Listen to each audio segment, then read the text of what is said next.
C'est une cordonnerie traditionnelle. Ne pas confondre avec le talon minute ou les services minutes, le multiservice, qui n'a rien à voir avec ça.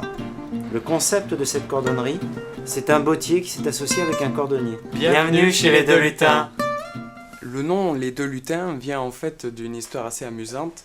C'était Didier qui donc a une petite fille et lui lisait le conte pour l'endormir le soir, le conte des deux lutins des frères Grimm.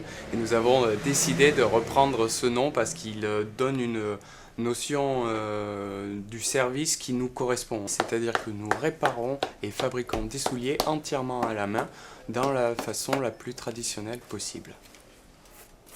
L'idée m'est venue de monter cette entreprise tout d'abord par le fruit de la rencontre avec Didier, qui est un très très grand professionnel. Tous les soirs, je passe devant une belle boutique où il y a des beaux souliers.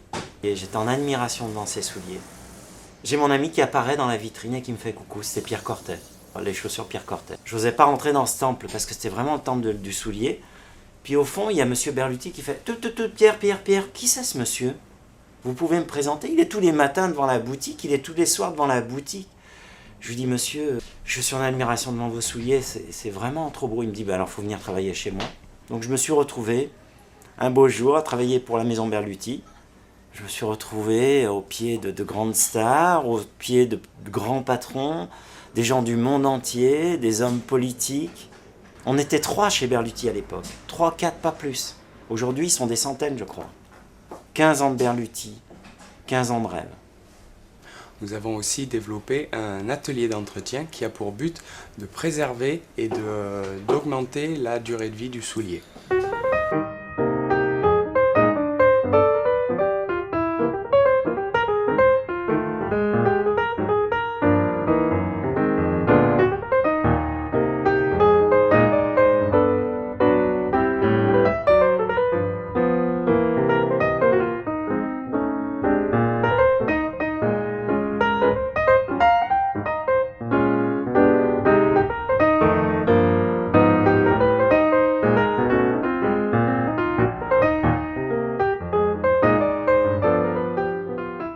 Nous avons différentes personnes qui composent notre équipe.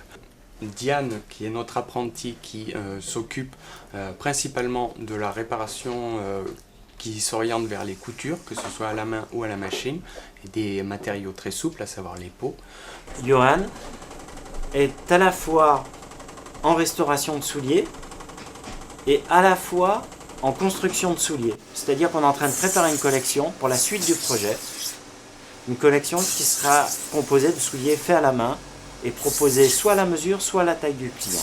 Les gens qui ont des beaux souliers, au lieu de les reporter sur leur lieu de vente, Berluti, John Lobb, Cortet, ils viennent nous les confier à réparer. Et puis à un moment, on leur mettra sur leur passage des beaux souliers que nous fabriquerons. Et on transformera une clientèle de service en, j'espère, une clientèle de vente.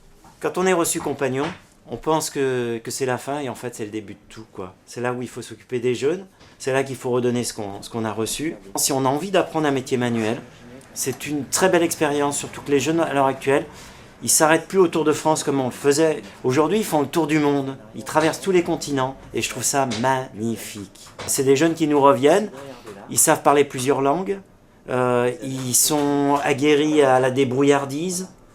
Et en même temps, ils ont une ouverture culturelle qui est très très importante. À bientôt.